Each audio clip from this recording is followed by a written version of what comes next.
It's the Full Court Press with Eric Franson and Jason Walker. Welcome back to the to the show that we're doing right now. Following the local teams, breaking down the biggest games with in-depth analysis and team interviews. There's going to be much higher expectations, sense of awareness of what we bring to the table. Join the show by calling into 435-752-1069 or text 435-339-0321. It's the Full Court Press. Throws, answer, yes! Caught! Touchdown! They did it!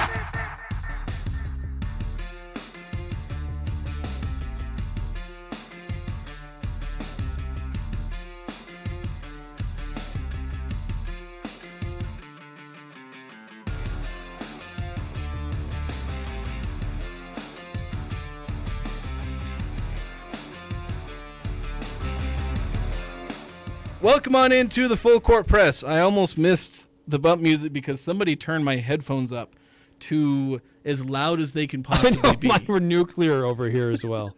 Who's in here? I think there's the thing that covers both of them. All right, anyway, welcome on into the Full Court Press. Jason Walker, Eric Franson here. Plenty to go over today. A lot of college football news. Utah NHL. So they're down to 6 names, 6 potential nicknames for the Utah NHL team. And I won't have to call them the Utah NHL team anymore. That's right. And I refuse to call them the hockey club, even though that flows really well for a temporary name. But it should be just that. Somehow it's floated up into the top 6. Yeah, that's true. We'll get into that a little bit later. But to start off the show, we want to welcome on some guests. We've made it a point to try and have on as many of the local high school champions as we can, coaches and even players. And today we've got Ridgeline softball, head coach Michael Anderson, Brielle Gardner, pitcher, and Anne Wallace, who I have to apologize for pronouncing her name wrong for like an entire year. Ridgeline softball, they went 30-1 this season. They won the Region 11 title. They were 10-0 in region play, and they swept through the playoffs, winning the 4A state title. Max Preps ranks Ridgeline as the number 1 softball team in the state of Utah and 12th nationally. Welcome on to the show, guys. Thank you. So, I guess just want to start off with 30-1. I want to ask this question. Maybe we'll start negative and we'll work our way up. 30-1. Can you guys name the team you lost to and the score? Spanish Fork. I remember the score though. 5-3. There you go. It's like, I look it up. Am I accurate? Yes. It's 5-3. 5-3. So I guess kind of the one, negative on there. Of course, Spanish Fork up there. I think they were ranked 3rd by Max Preps in the state. So it's not like you lost to some kind of scrub team out there. But I guess just does that motivate you at all, like losing that game, or is that just a game you lost in what is overall an absolutely spectacular season? I feel like part of what we talked about is the kids came back that next week and said, let's just meet up at our place, turn the lights on, and play at 1 o'clock in the morning, and let's do it again. And so they were kind of that mindset, let's get back into what we're doing. And so, I don't know. What did you guys think on that? I think it was almost good that we lost that game because we built up from that game. Yeah, I think it definitely helped us. It definitely showed that we weren't invincible, so it made us work harder and it made us just come out stronger in the end. How did that game come about? Did that was it regularly on your schedule, or did it come as a, hey, we've got an opening, we're pretty good, we want to test ourselves against somebody else who's really good too? So we've played in the last 2 state championships before this.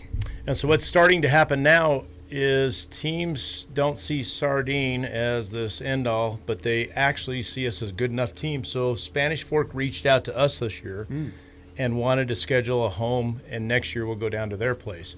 And so we picked up them and Riverton and Bingham, some of those bigger schools. Riverton and Bingham actually played for the state championship for 6A. And so we now are kind of in that place where those more powerful schools want to play us. And so they'll actually travel up here and we'll go down there and play them. So you played the 5A and 6A state champions this year. And also the 3A state champion. Oh, there you go. Just we played Grantsville too. You call it the 2A and 1A schools too? Yes. Start calling the champions from other states. Just start going down. Just start making a checklist. Yes. So, Annie, you mentioned before the show you're committed to Texas. Now, you got one more year to play here at Ridgeline. But just walk through the process committing to obviously a very good school. I think you said they were playing for the softball national championship. Good old Red River rivalry going there in the national championship series. Mm-hmm. My thought process of it's very nice going into Texas. I wanted a lot of challenge. I like the challenge, so Texas is the school for me because I had different offers as well, but Texas was the school for me. How nice is it to get that out of the way when you've got your senior season coming up? You don't have to worry about everything else going on with recruiting. It felt good finally committing, but I also still had to keep playing my best to keep that scholarship. So, and I mentioned this before the show too, this is your second state title this year because you were on Ridgeline's basketball team. I should ask, how many championships do you have under your belt? Because obviously you've been on these teams for several years now. I have 4 right now. 4? Yeah. Gosh, dang. Hashtag winner. So you got to fill out the whole hand full of rings. Yes. There you go. So, Bree, I want to ask you this, if I can reach around my monitor and see, we've got a little crowded room here. As coming in as a freshman, what was that like in stepping in, being basically the pitcher, pitching, I think, 162 innings or something like that? What was that like for you, stepping in and being the pitcher right away? I mean, it was really fun. It was super fun to be challenged coming in, and it was great to have the team behind me that I do. It made it a lot easier to accomplish what we accomplished, and it's great pitching to the best catcher in the state. She's out there. She calms me down a lot because sometimes I like to pitch on emotions, and so sometimes she'll come out, calm me down. But it's honestly, this was a great season. It was pretty fun. So you mentioned pitching on emotions. What is your I am angry as heck pitch? Probably just a drop ball. Would you agree? Yes. When I get angry, I just like to go straight at him, just attack. Just all gas. Yeah. There you go. Coach, let me ask you just what's been fun over the last week or so as we've been talking to championship coaches is about putting a team together and developing a winning culture. And we routinely hear some similar themes, but for you, what has it been like for you as you've built this team that has become a great program? It's not sometimes a team success can be realized because you have one or two or a handful of really talented players specifically, but when you see a team continue to win over years, it's not just a few select players, it's a program. So what's it been like for you building that at Ridgeline? The interesting thing is it really took a turn for us about 3 years ago. As a coaching staff, we used to be all about calling every pitch, calling every play on the field. And then what happened is we stepped back and realized and started giving the kids more credit. And so not only controlling our culture, but also controlling what happens on the field. And so like Ane will call probably 90% of the pitches that we throw. And then what happens is that rolls over into the other parts of our culture too, which is it's governed and run by the kids. And so the kids are the ones that do the communication. The kids are the ones that decide when we practice, how long we go, and what we do. And what we had is a special group this year that was willing and wanted to work harder than probably a normal coaching staff wanted to. And so these guys wanted to dig in and do some things. The one thing I tell you is these two represent a lot of our culture. If you go look at the end of state, when we're done, the best attribute these two have is the ability to lead from behind. A lot of times you'll see people want to be the vocal leader out in front of everybody. But the last two people we had in our line when we were shaking hands going through with the other team is these two. So even though athletically and different things that they do, they represent our culture, which is about being about other people first before you're about yourself. And so if you lead from behind, that's the best way to do. And so I want to ask Ane and Bree kind of about that. What it's like for you guys as players to be part of the leadership structure, be leading practices, be calling plays. Because obviously you guys play for a lot of other teams, a lot of club teams. What's that like for you as players on this team versus maybe some other teams you've been on? I like how we do it on this team because I feel like in the end we're the ones on the field. So it's nice to, like in practice, have control of everything because you're going to have control of it on the field. And it's good to trust your players. I feel like when the team's player-driven, we end up trusting our players more to get the job done. So I like that part of it.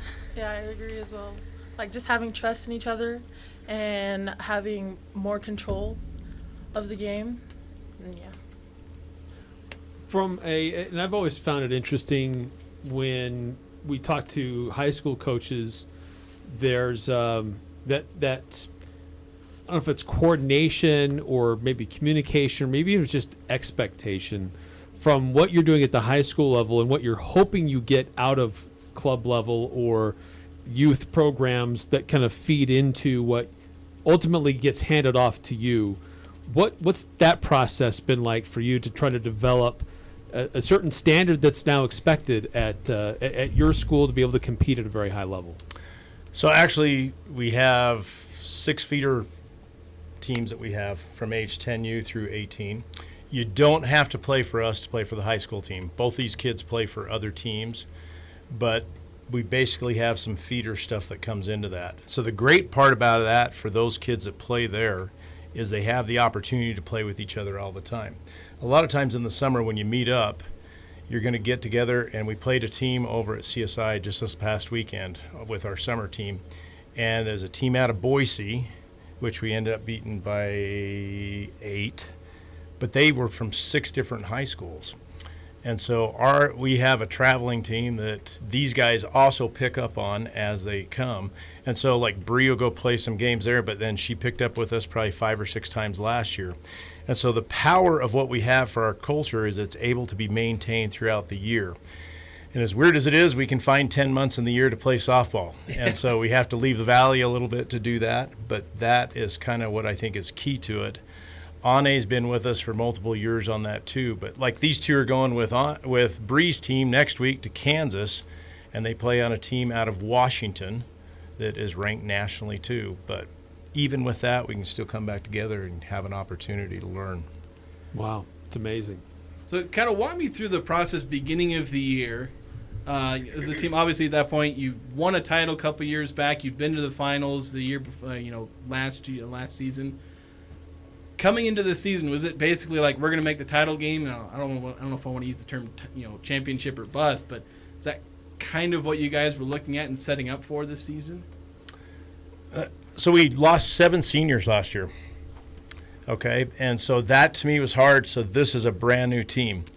I can't remember any practice that we ever talked about what happened to us last year. I can't remember one practice that happened. And we kind of went clean slate and let these guys be their team with who they wanted to. Now, I did hear from Ane one time when we were playing down at Provo, and we'd won the first game. Games 2 and 3 last year, she had a little bit of trouble with some change-ups. And so this year, she flat out said, not going to happen to us. And matter of fact, that was the turning point in our championship game, is Ane hits a changeup out on an 0-2 count over deep center for about 240-foot home run. And that changed things. So I think mentally Ane might have had that. Maybe she could address that. But I don't think we addressed too much of what happened to us last year. We kind of went clean slate on that. So yes, Anna, do you want to talk about that play, hitting that change? You talk about this was in the championship series this year? Yep, actually final game that sealed the game. So it's game 2. Just walk us through that play, that situation, kind of your mindset there. Well, what was going through my mind was I've been in this position before, like last season.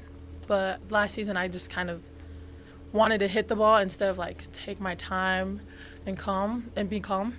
But this season I was calm. I've been in this position. I just need to go hit the runner, move the runner, or hit the runner in. And then that's what just happened, a home run over center.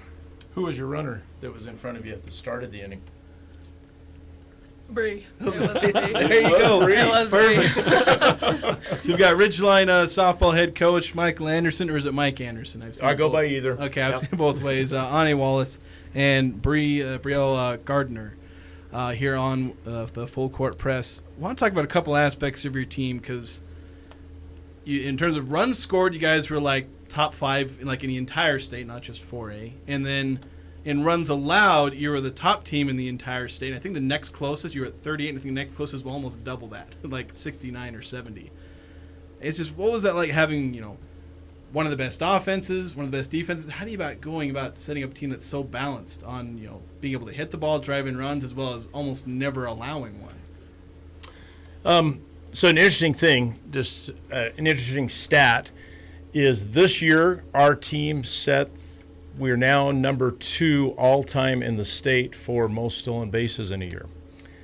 Now, last year was number 1 for us, and we're number 1 in the state. So then the year before we were number 3. So the 3 top are based on stealing and offensive production.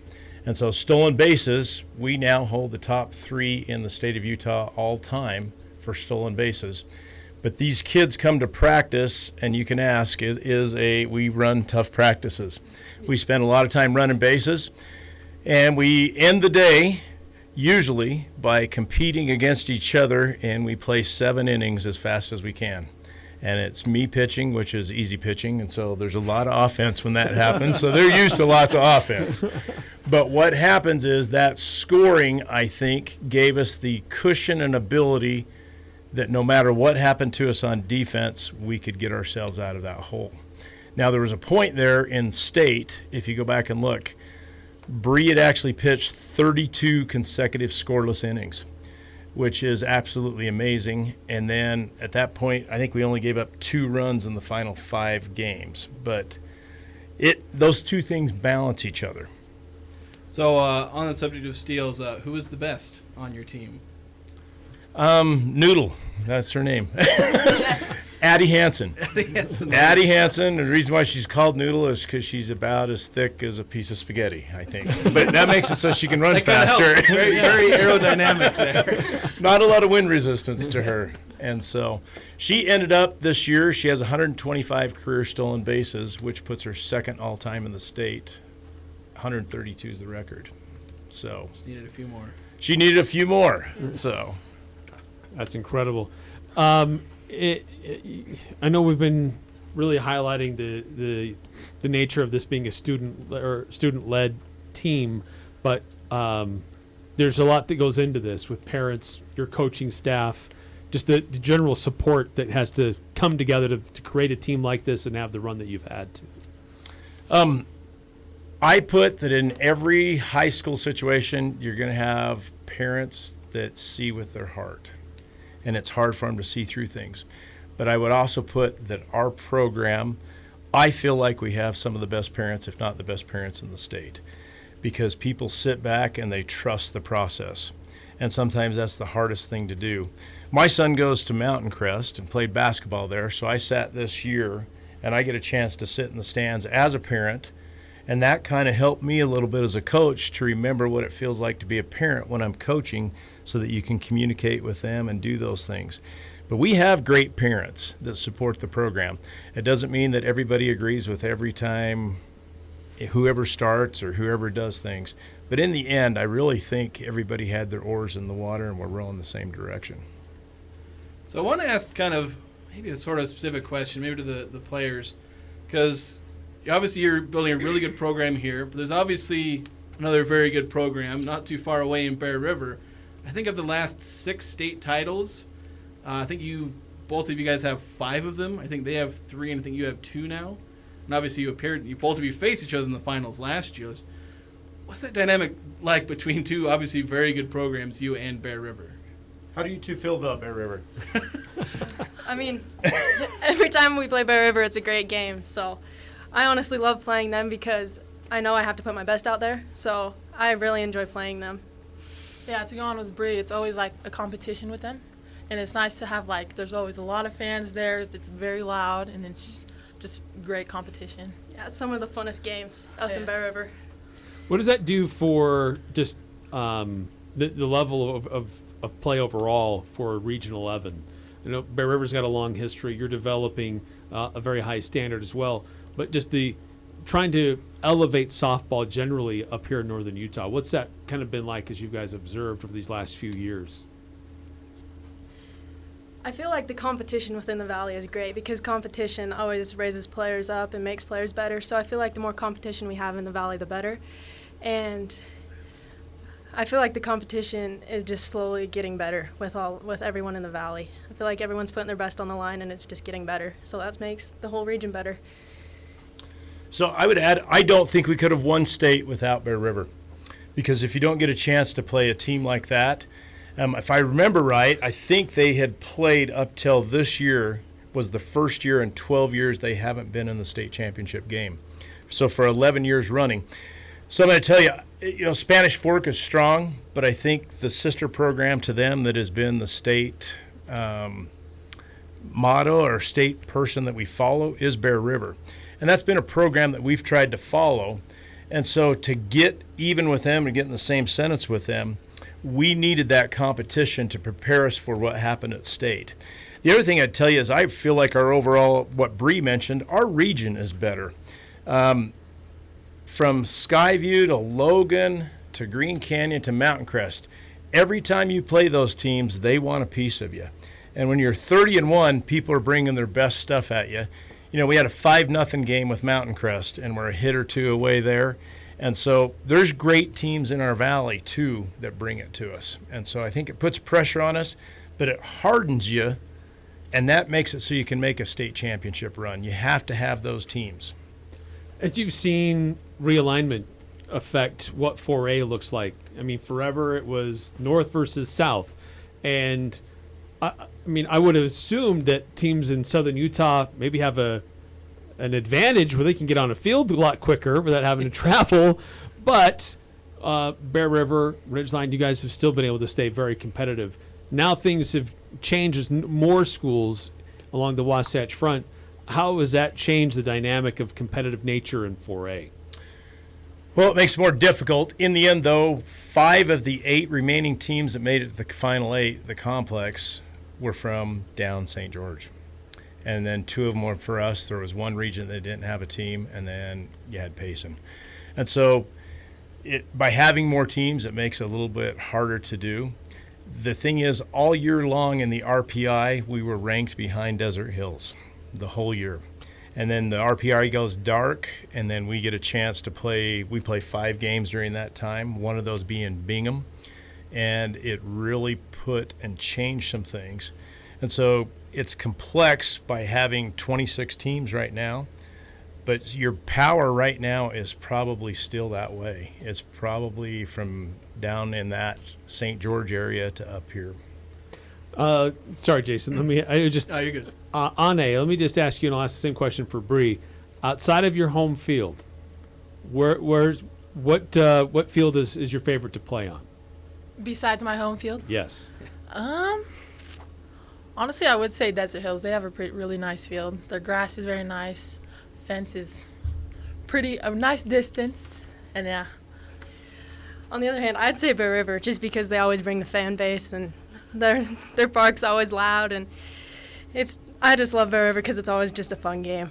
So I would actually say these 2 kids love it when there's opposition. I actually think they bring it harder when you got everybody on top of you. If you go to Bear River game, man, they're lined out both sides, and there's 45 banners you walk in past all their state championships, and everything's red, and people are yelling at you. And I think that's when these kids really begin to mature, is because of that environment. So asking one final question here, and that's just what's next? You got next year. I mean, all 3 of you going to be back with Ridgeline. You prepping for back-to-back? 3 out of 4? What's the situation looking like for the team going into next year? You said you lost like 7 seniors last year. Is it a similar situation, or you're bringing a lot of players back? We lose 5 seniors this year, but we also have an incoming class that'll have between 9 and 12 freshmen coming in. It'll be one of the strongest classes we've ever had. I think we're at that critical moment in a program. When you win 2, all of a sudden you're not just somebody that got lucky one tournament. But I think we're approaching that place, and these 2 will be keystones for us to where we have a chance to do some things in the next few years that could establish us maybe a lot more long time on things. And so I think there's some things that are really positive right now. And so I think we're barely touching what I hope we can become. I'm really excited for next season because after winning 2 championships, you're always going to get everyone's best, and the target on your back just becomes bigger. And I love getting everyone's best. I love playing in pressure situations, and so I can't wait for next season because we're going to get the best out of everyone. So it's just going to be a lot of fun games, and we're going to continue to improve. We're going to make the most out of every day, and so I'm just super excited for next season. I agree with Bree. Ready to go for the 5th championship? Maybe Yes. 6th. You got basketball. You got another hand. You got more space for more rings. I like space right there. Why not? Why not? Ani probably likes rings more than she likes talking. Well, she's got a lot of rings, so man, that's justifiable. Ridgeline softball. Hey, congratulations on an incredible season, incredible program that you guys have built. Best of luck next year. And thanks for coming down and sharing some of your experiences with us. And, we're going to be excited to see what happens in 2025. Thank you for having us. We appreciate it. Yeah, we'll keep a close eye. We're going to go ahead and take a break. When we come back, we'll have more here on the Full Court Press. Has this happened to you lately? Oh, not again! A rock hitting your windshield causing a crack in your glass. Your windshield is no longer just a piece of glass. Your windshield plays a big role in you and your family's safety. You want to make sure that you go somewhere that can provide your vehicle with all the necessary calibrations and programming so that your car is back to pre-accident condition. Hi, this is Josh Watts with Preston Watts Collision and Glass, and for 3 generations we have provided Cache Valley with the #1 auto glass, collision, and towing services. We have kept up with the times and strive to provide you with the best customer service you can find. If you're going through insurance, we will waive up to $100 off your insurance deductible. Our reviews say it all. Give us a call at 435-563-3215. That's 435-563-3215. Or look us up online. At Preston Watts Collision and Glass, we do it right. When grid failures and severe weather cause power outages, your business might take a hit, or at home, you could lose your refrigerated food storage. Generac Standby Power Solutions help ensure an uninterrupted power supply. Generac is the #1 brand of standby generators. Get yours today from Golden Spike Electric, your trusted source for safety and security. Golden Spike Electric, powering your peace of mind. Online at gscgenerators.com or call 257-3016. They also service other models. Imagine your wedding day. Elegant, simple, yet stunning, stress-free. It's your day. It's all about you. Whether you're looking for small and simple or have a grander idea, the Riverwoods Conference Center will accommodate your every need. Choose the inside ballroom elegance or outside along the natural decor of the beautiful Logan River. A Riverwoods event planner will work personally with you to make sure your event is exactly how you've envisioned it. The Riverwoods Conference Center, where your happily ever after begins. Google Riverwoods Conference Center or call 750-5151. Happy Father's Day to those amazing dads out there. This is Kristen from the Sportsman in downtown Logan. We have great deals on e-bikes from Cannondale, Super 73, Da Vinci, and Marin. Get dad some shirts and shorts from Cool, The North Face, or True Grit. He will love a pair of shoes from Keen, Technica, or Chaco. New this year, the Sportsman has men's cologne from True Fit and Heel out of London, and my favorite is St. John's of the Caribbean. We'd love you to shop for Father's Day's gifts at the Sportsman on Main Street in downtown Logan. What can a business technology partner do for you? Well, a great one like Les Olson IT will help you become more efficient, more secure, and help you stay on top of your network. Plus, they have all the products and services you need. Computers, servers, business telephones, surveillance cameras, office applications are just the start. Les Olson IT's network cabling team can help you build a network from scratch or improve your existing network. Learn more about your office technology partner at lesolson.com. Les Olson IT. This is Nate Lamson with Valley Office Systems, your home team when local matters. Valley Office Systems is your local provider for all things office, copiers, printers, furniture, and document management. Proudly serving Cache Valley since 2007. Visit valleyofficesystems.com. The Full Court Press. Connect with us on Facebook, Twitter, and online at 1069thefan.com.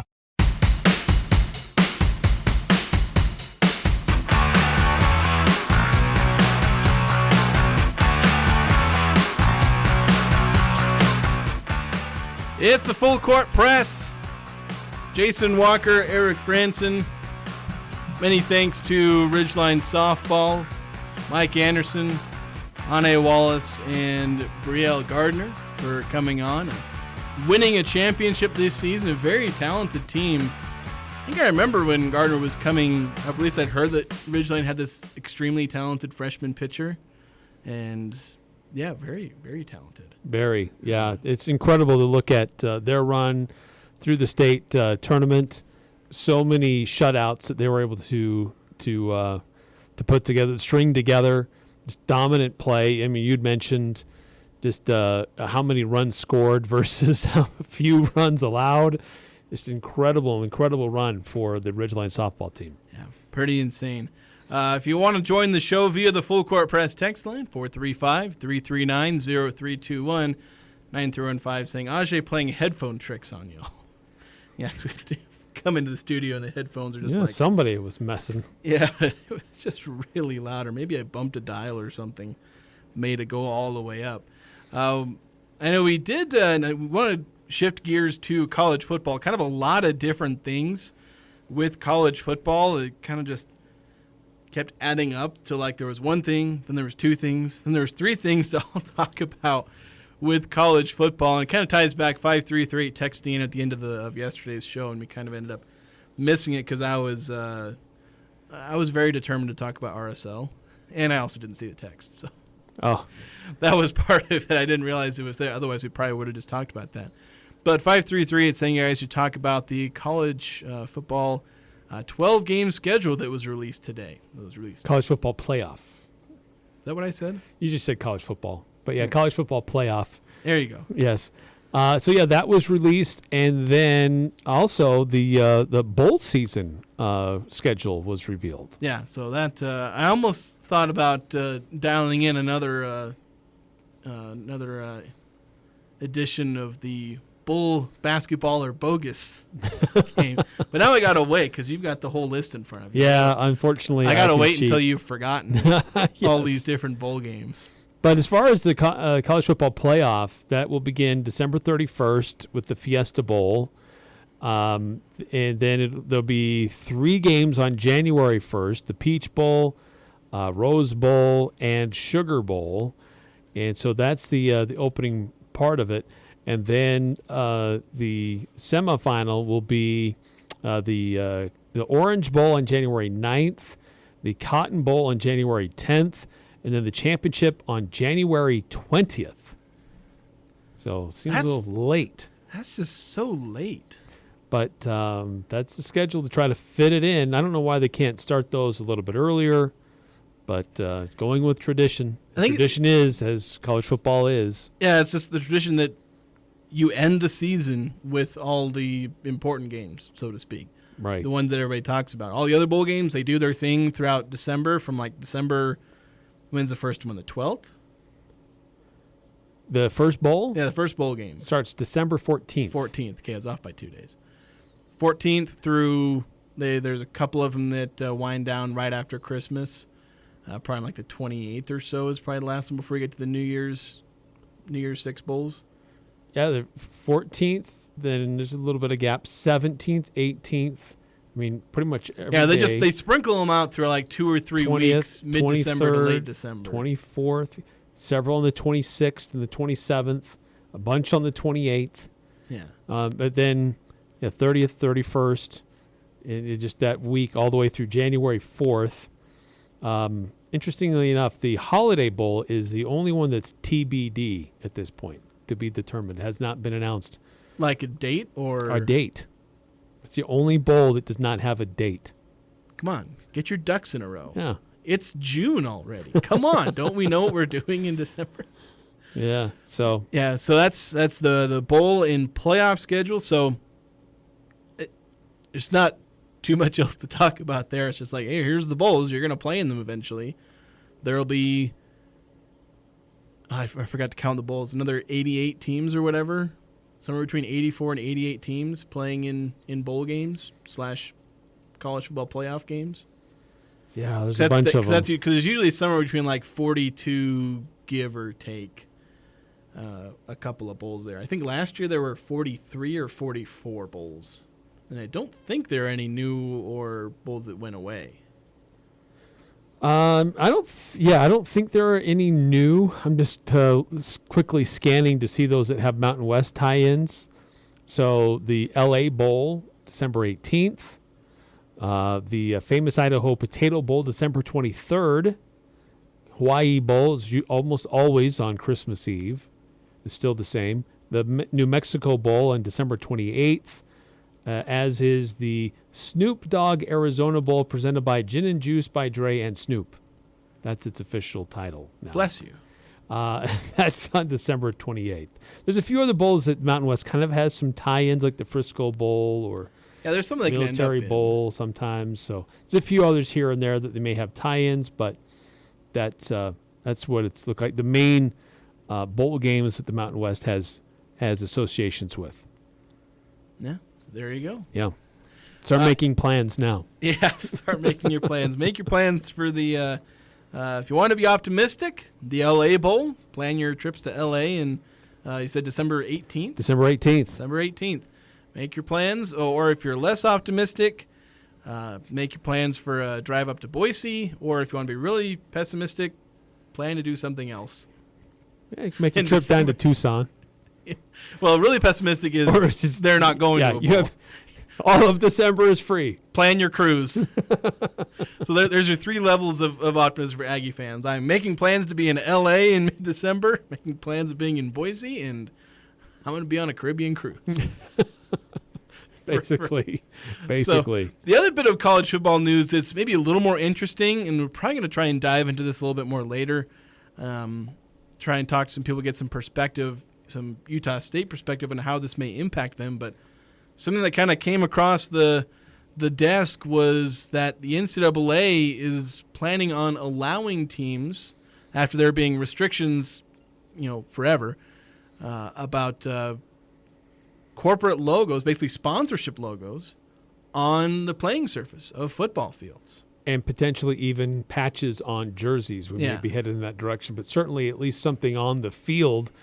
And they're saying it could be worth from $3.8 million to $4.2 million a year for the highest level of schools in those Power 4 conferences. We know it's not going to be anything like that for a school like Utah State, but it does provide an opportunity for somebody to really step up and throw some cash and have their logo on the field. Yeah, just paint a Waffle House logo on the 25-yard line, and that just bought you a 5-star quarterback. There you go. Congratulations. Hurricane John Newbold hit us up, tagged us on the Twitter earlier today about this, and it got me thinking, what corporate logos might we see on Merlin Olsen Field? Certain Crumble cookies come to mind. That seems to be the most likely. I mean, they've already got their logo on the basketball court, if I'm not mistaken. Yeah, because I guess they've been able to do that in basketball, but they couldn't in football because I guess football was just too high and mighty for that. Yeah, I don't know. It feels weird to me, like, for America being is like, you're talking about the capitalistic, stereotype, that it's Europe that has an entire culture around, like, you look at a team's jersey, like in soccer, their jersey, you'll recognize the sponsor name on the front of the jersey. Like, you can't even find the team's name. Yeah, right. Like, there's a crest on there, but, like, you got Real Madrid, who are, it's not Real Madrid, it's the Emirates. It's the Fly Emirates. Yeah, that's right. That's what they are, and I'm looking up the box score of Emirates. I can't find them. Yes. Who are the Fly Emirates? Who are the Emirates? Fly Emirates. There's certainly there's a number of high value or brands that began here or have their headquarters here and have become much larger. Crumble certainly comes to mind. Maloof, Icon, Blackstone is becoming a much larger brand, and they're building a massive new facility. So there's a number of different corporate logos that could grace Merlin Olsen Field. So that's the question. Do you move some of these other logos? Because the way it would be set up is that they'd be allowed to put it at midfield. I don't know if this would like replace the midfield logo or if it would be like above/below that midfield logo. And then there's also the 25-yard line, which right now on the 25-yard line, of course, there's the Mountain West logo. There's conference logo. Of course, there's space to put another logo because it's on the one side of the field, basically diagonal from each other. So you could fit another a logo in there, and maybe one at midfield. I don't know. Of course, or does it say Merlin Olsen Field on the other side of that 25-yard line? I was looking at satellite photos of Merlin Olsen Field for this very conversation. I suddenly can't remember because I was trying to see like what's on the 25-yard line. Because you ask yourself that question, you think, oh, I was at the stadium 6 or 7 times last year. and watch it on TV a bunch more. It's like I still can't remember what the field looks like. You're right. They do. They are putting limits on it, as you've said. Now, the bylaws, or at least the new rules, specifically say the corporate advertisements can be placed in 3 spots on the field. A single advertisement centered on the 50-yard line is allowed, in addition to no more than 2 smaller flanking advertisements elsewhere on the field. So when they say centered on the 50-yard line, that's like dead center, your midfield logo, which is typically the school's logo. Right. Could be a corporate logo. But if you see like a bowl game or those early season kickoff events, it's like a pre or start of season bowl game that they'll do. There's like a logo, sponsored logo right in the middle of the field for those events. So it could be the same thing.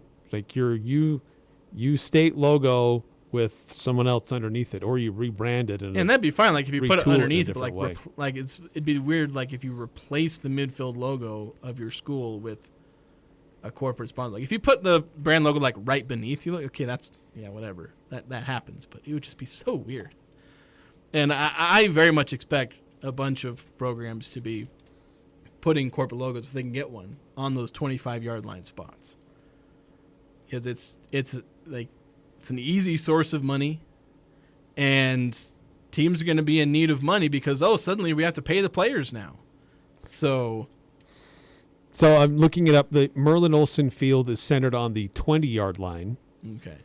So on the on one side, well, on both sides, but it's on the northwest side is Merlin Olsen, and then the southeast there's the other one. Correct. And then on the 25-yard line, opposite of that is the Mountain West logo on the other side of the field, and then the flipped on the same side. So you'd probably have to move the Merlin Olsen Field logos if you wanted to fit one in there, because that's scrunching it a little bit there. Yeah. Or just replace the Mountain West logos, unless they have to be there. I don't know. There's probably a rule that says they have to be there. Well, yeah, probably is, but there's going to be a rearranging of the field a little bit just to make it look nice, or to give the sponsor, whomever it is, proper value. Because right now the symmetry wouldn't really be easy to fit something else in there. Yeah. 9-5 texting in saying you could have the full court press logo on the field. If the kick lands on the logo, they get a shout out on the radio. There we go. There you go, Eric. Just make a phone call. Yes, we would like to sponsor the field. Can you put the full court press logo out there? If someone catches the ball and gets tackled right on the full court press logo, free popcorn for everybody. There you go. There you go. 533, it also got on the same line. I can't wait to see full court press patches on the Aggie football jerseys this fall. People think we're loaded. There we go. Just put it on there. Yeah. Full court press patch. We got to take a break. We're a little overdue. When we come back, we'll shift gears once again. Talk about the Utah hockey team and the narrowing down of potential nicknames. Getting closer to a name. So that I don't have to say Utah hockey team anymore. That's coming up next here on the Full Court Press. We all know moms rule the world, but dads are important too. Do something special for Dad this Father's Day. Pick him out a watch to fit his personality from Jerix. We feature watches by Citizen, Bulova. Or if Dad's into firearms, you have to check out our newest line of precision Glock watches. Or maybe your dad would like a tie bar, chain, bracelet. Or how about a special ring with your name engraved on the inside? Let Dad know how special he is. Jerix Fine Jewelry. Make it special, make it Jerix. Do you have a fireplace or stove that isn't working right? Why wait until next winter to get it fixed? Get ahead of the game and get your fireplace or stove serviced now by Advanced Fireplace and Stove. They service everything from Quadra-Fire pellet stoves to heat and glow fireplaces. Get a 20% discount on your next service and labor when you mention this ad. Call 752-7272 or go to advancedfireplaceandstove.com. Advanced Fireplace and Stove, where comfort is their business. Cache Valley Ear, Nose, and Throat and the Allergy Clinic now have an office located inside the Miller Medical Building in Tremonton. Every Friday, Northern Utah's premier ear, nose, and throat medical physicians and staff will provide Box Elder County a better option to be seen. Cache Valley Ear, Nose, and Throat and the Allergy Clinic are now located in Tremonton. Save time, schedule your appointment today. Go to CacheValleyENT.com. That's CashValleyENT.com for details. Most insurance products, including SelectMed, are accepted. Hi, I'm Jay Broadbent with Alpine Home Medical. I'd like to invite you to learn more about us. Since 1997, we've been Utah's premier one-stop shop for home medical equipment. What sets us apart at Alpine Home Medical is the superior level of customer service. We provide home oxygen, CPAPs, wheelchairs, scooters, breast pumps, and so much more. Come on down and get to know us. Alpine Home Medical, we bring wellness home. Visit alpinehomemedical.com. Hello, I'm Garrett Tanner, Operations Manager at Cache Valley Bank. With 20 years of banking experience, I strive to use my knowledge to help small businesses overcome any challenges they may face, no matter how complex. My customers are important to me, and I take a genuine interest in understanding their lives. Come visit me at our mall branch or give me a call. I'd love to get to know you and show you what opening an account at Cache Valley Bank can do for you. Cache Valley Bank, member FDIC. Nearly 21 years ago, Cafe Sabor opened their doors in historic Logan train station. With the help of hundreds of amazing employees and patronage of thousands of wonderful customers, Cafe Sabor is proud to have been voted 3 years in a row Cache Valley's favorite Mexican restaurant in the Best of Northern Utah contest. Follow Cafe Sabor on social media for giveaways and promotions. Search Cafe Sabor for a restaurant near you. Thank you, Cache Valley, from your friends at Cafe Sabor. Talking the sports you care about. The Full Court Press on Sports Talk Radio, 106.9 FM, 1390 AM. The Fan.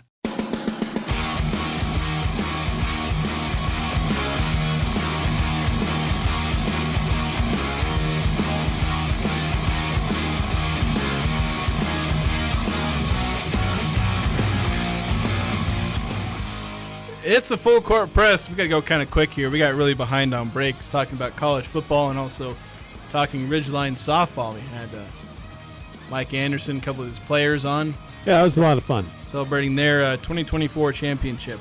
But some news today, I think we were mentioning, talking a few days ago about when would the next round of voting be for the Utah's NHL team, their team name. And, well, we got the answer pretty quickly, where they've now gone down to 6 names. I wasn't sure they'd do like a full-on second round of voting, although they seem to indicate that they were heading that way anyway.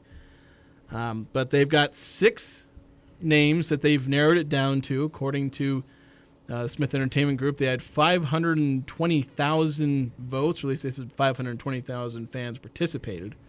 And these 6 names accounted for 60% of the total votes cast. Because you got 4 votes, so of all the, add up all the math there. And you got these 6 names. So here are the 6 names, if you haven't seen them already. It's Blizzard, Hockey Club, Mammoth, Outlaws, Venom, and the one that sucks, Yeti. So those, of course... Tell which one Jason does not want you to use your vote for. That's, let me tell you how I really feel. So... those are the 6, and ask this, Eric. Out of those 6, which do you prefer? So I wrestled with it. The two names that I was wrestling with, Blizzard and Outlaws, and ultimately I went with Blizzard. And some people think that's the worst name. It's one I like, but I don't know. You only get to cast 1 vote. Yeah, it was like multiple votes. Like, these are my top 4. These are the 4 that I like. You only get 1 vote this time, so it's no ranked choice voting here or anything. Yeah, I'm a firm proponent of ranked choice voting, but yeah, that's despite them having access to very advanced, systems of taking these polls and whatnot. They didn't do ranked choice voting. What their whole business is built on. It's like they're really good at this. Yes. But they can't do ranked choice voting. I kind of like, it's either Blizzard or Mammoth, I think, for me. Those are kind of my 2. I don't know if I can really choose between them. I like most of these. I just don't want to see Utah Hockey Club. Don't really want to see Utah Yeti. If it's not one of those, then I'm pretty much fine with all those. 5338 before we go to another quick break says Yeti does suck. No need to sugarcoat it. I ain't gonna. But like I said, I feel like it's inevitable at this point that it's gonna be that. So I feel like I'm gonna have to come to grips with that. All right, one more break and we'll come back, finish things up here on the Full Court Press. A diamond is forever and is perfect to represent your love. For those special occasions, give her a natural, one-of-a-kind diamond as unique as she is. Our exclusive brand, Neat and Brilliant Diamonds, is both beautiful and affordable with quarter-carat diamonds starting at $499. We have hundreds of sparkling diamonds at our integrity price guarantee with financing available. An investment for generations to come, Monday through Saturday 10 to 7, where Utah gets engaged. S.E. Needham Jewelers, middle of the block at the sign of the clock. My name is Frank Myler, and I approve this ad. My competitors talk a good game about fighting for your rights, but talk is cheap. Actions speak louder than words. I am the only attorney in this race who has protected religious freedom, freedom of association, freedom of speech, and Second Amendment rights. I defended the Highway Patrol Memorial Crosses as a private attorney, and I did not charge them a dime. I will defend the rights of every Utah citizen, and I'm counting on you for your vote for Attorney General. This ad paid for by the committee to elect Frank Myler Attorney General. Aegis Home Health and Hospice is your premier healthcare provider. When your loved one needs care, at home, wherever home is, allow Aegis Home Health and Hospice to help. I'm Josh Fenton, part of the Aegis team, where we customize healthcare for optimal results. Our award-winning staff brings character, experience, and trust. Contact us today and see why we were voted best of Northern Utah. Call 435-723-9000 or visit our website at myaegis.com. Rely now on a York Affinity Premium Comfort System to keep your home cool and comfortable. The new Affinity systems are smarter and more connected and more efficient than ever before, and you can cut your energy costs by as much as 50%. Call Advanced Heating and Air Conditioning, your local York dealer, to schedule a free system evaluation. Advanced Heating and Air Conditioning showroom is west of DI and online at advancedheating-ac.com. We're not comfortable until you are. Advanced Heating and Air. No matter what the condition, DD Auto and Salvage can get your vehicle off your property. Now is the time to make some extra cash by calling DD Auto and Salvage. Let them pay you for that old junk vehicle. DD Auto and Salvage makes it easy to get rid of your junker vehicle, paying you the most money possible. Pickup is available. Call 787-1204. That's 787-1204. And call today. See store for details. Beezer Lock and Key specializes in securing your world with their expertise in locks, keys, and hardware. Every aspect of their services is meticulously tailored to ensure your safety. They offer a vast selection of hardware brands and access control options, along with custom master key systems. With Beezer Lock and Key, you have control of your facility's access 24/7. For 28 years, Beezer has provided top-notch security solutions that stand unmatched in the industry. Visit 4th North, 1st West in Logan, or go to beezerlock.com to discover more. It doesn't matter who you root for. The Full Court Press has all the high school sports covered. The Full Court Press. Connect with us on Facebook, Twitter, and online at 1069thefan.com.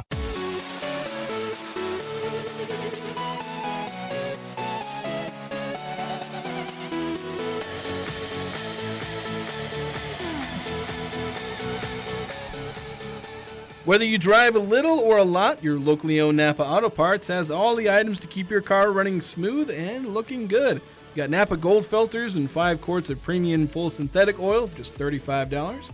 Scott's Blue Shop towels, $3.19 a roll. Sea Foam, $8.99 a can. Napa 5-gallon bucket, only $4.99. These deals and a whole lot of others right now, while supplies last, at your locally owned Preston to Providence Napa Auto Parts locations. Eric, we spent a lot of time this whole week talking about champions, interviewing them, and, well, to finish out the show, I want to mention at least one more champion, at least the Mountain West champion in the pole vault, Logan Hammer, who competed in the NCAA Outdoor Track and Field Championships yesterday. He ended up finishing 16th, and that makes him a second-team All-American. Although when you heard the reaction from his coach, he said he's not satisfied. Yeah. That was the first thing that showed up in you can find the press release on Cache Valley Daily, where it's just he said he's not satisfied. He's not happy. You were not happy about it. So. Second team All-American. Definitely something to still be proud of. Yeah, he's only a sophomore, though. So this is a guy who's got a long way to go. I was going to say a long way up, and it's like, that almost fits too well. Pole vaulter. So congratulations to Logan Hammer. I've reached out to see if we can have him on the show as well. We'll give you an update there and see if we can talk to another champion. Yeah. Speaking of champions, Darius Brown, Mountain West regular season champ, worked out with the Cleveland Cavaliers the other day, and apparently also working out with the Washington Wizards. Yeah, I did that. It was Tuesday, Wednesday, I believe. Tuesday with the Cavaliers, Wednesday with the Wizards, and I realized right away, oh, hey, Cleveland Cavaliers, they have Sam Merrill. And then I didn't realize there's another Aggie connection with the Washington Wizards, where Taylor Funk is on the G League team, the G League affiliate of the Wizards, the Capital City Go-Go. Funk played, I think, 33 games, started 25 of them this last year, so it was with their team the whole season, averaged 9 points, something like that. Yeah. So I guess just former Aggie connections. Somebody's going to work out for the Boston Celtics next. That's right. That's where he should work out for the Celtics, because that's the other Aggie connection. Anyway, that's going to do it for us here today. Thank you so much for listening. We'll be back here on Friday with more local sports talk.